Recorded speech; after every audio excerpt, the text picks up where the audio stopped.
Welcome back mga kayubi sa ating usapang baboy, and syempre andito na naman po tayo sa farm ni Ma'am Helen para kumustahin yung kanilang mga alagang baboy. So ngayon po, unahin po natin dito sa building na ito.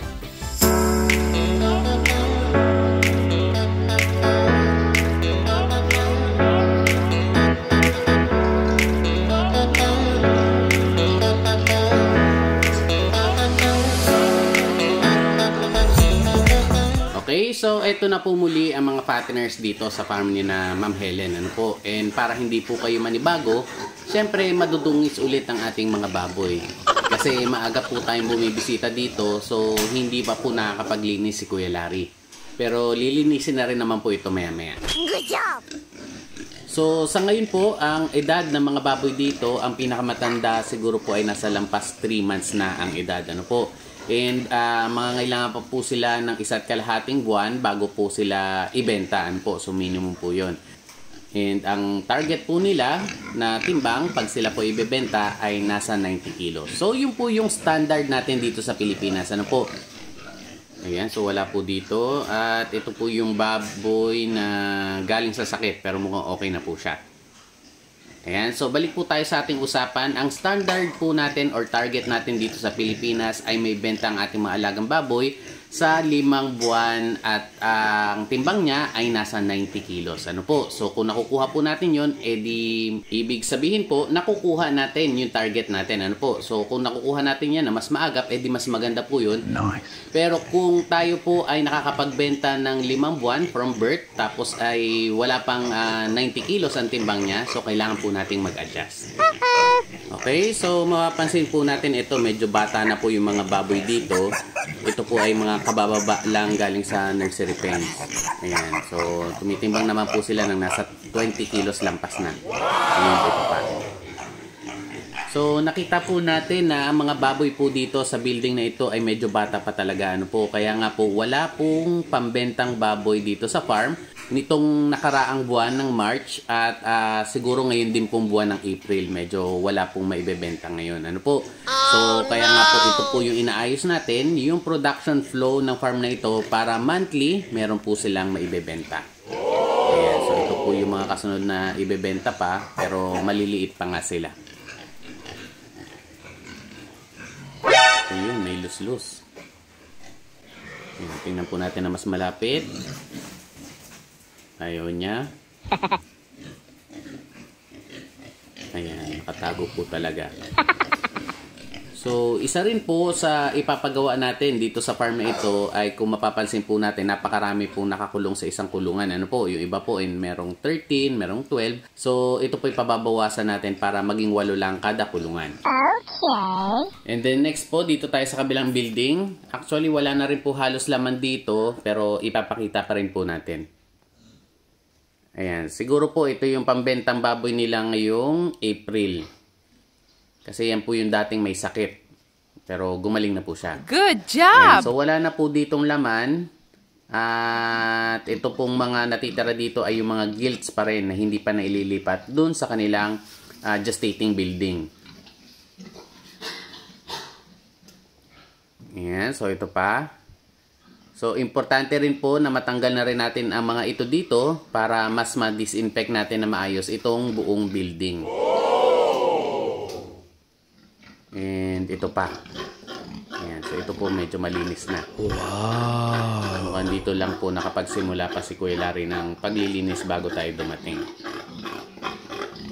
Ayan, maganda na rin naman po ang kanilang katawan. Ideally po sila ay babakunahan na, pero ito may ubo pa. Oh no!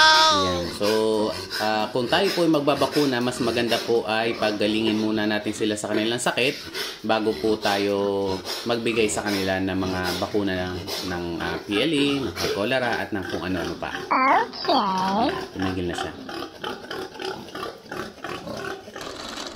Ngayon po, silipin naman natin itong kanilang farrowing section. Ayan, medyo nakikita po natin mas magaganda na yung itsura ng mga biik.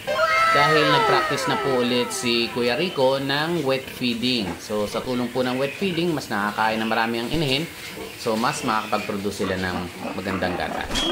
Ayan, so wala pong laman dito.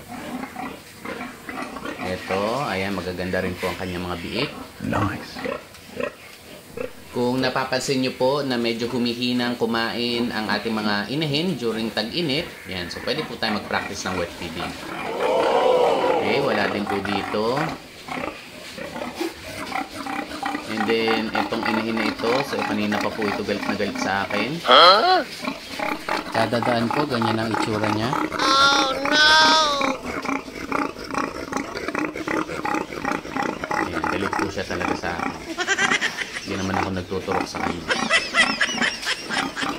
Pero ito po yung kanya mga biik. And mukhang ito po yung mga 1 linggo pa lang. Okay, lipat po tayo sa kabila.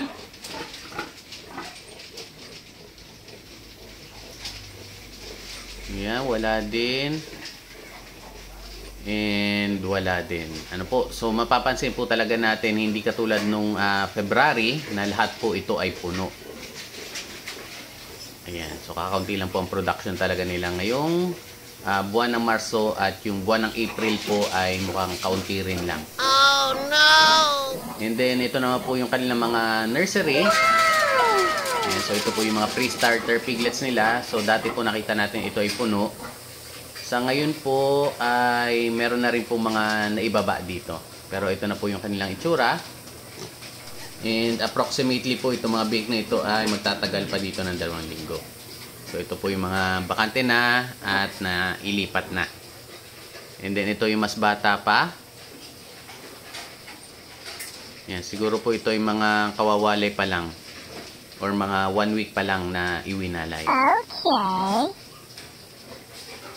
And ito pa. So ito naman po medyo malaki-laki na.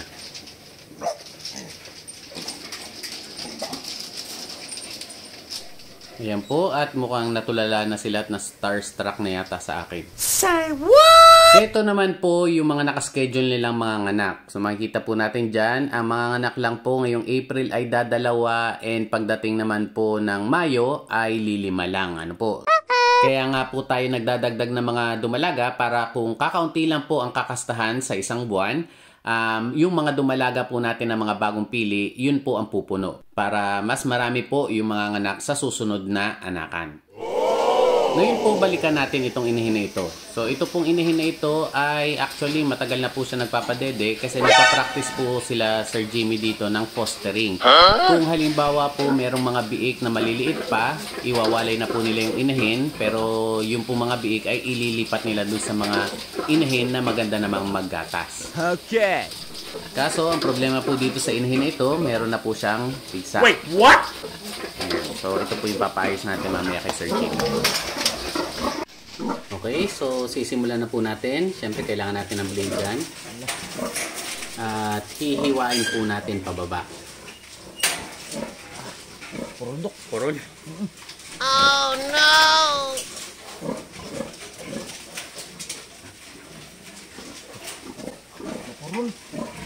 Ayan po, at medyo mapurul daw ang nakuha ni Sir Jimmy na blade. So dapat po pag tayo magsasagawa ng ganitong operasyon, dapat syempre matalas talaga yung blade na gagamitin natin para kaya po na isang hiwa lang, para hindi rin naman po masyadong kawawa yung ating alaga. Okay. And ayan na po, meron na lumalabas. So pasintabi po sa mga kumakain. Ayan po. So kailangan naman po natin na next ay i-drain yung lahat ng nana sa loob ng kanyang pigsa. Ayun, at medyo nakakalaway po. Anyway, shortcut na po tayo. So ngayon po, sinaside na lang ni Sir Jimmy yung nana kasi gusto po natin talaga na ma-drain lahat para hindi na po bumalik yung kanyang pigsa. Ayan. Ayan po yung sugat. And ayan po, sinaside pa. Ayan pa.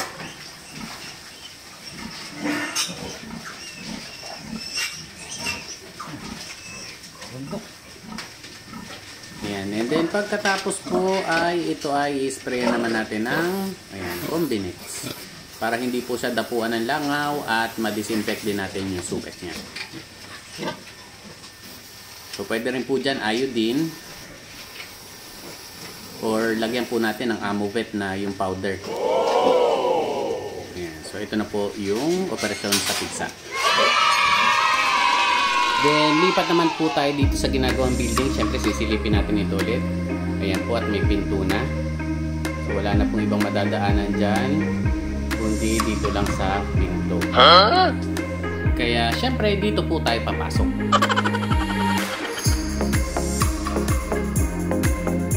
Ayan, so ito na po yung loob ng building. At medyo okay na po, halos lahat na po. So ngayon po mag-i-install na lang dito ng mga farrowing tray. Siguro po mayroon pa dito mga medyo konting gagawin, lalo na dun sa mga kanal-kanal dito.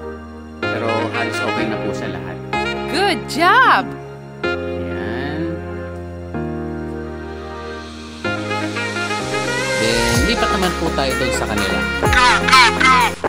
And then, ito naman po yung kanilang septic tank. Bali, ito pong ginawa nilang septic tank ay 4x4x4. Meaning po, 4 meters ang length, 4 meters din ang lapad, at 4 meters din ang lalim ng septic tank na ito.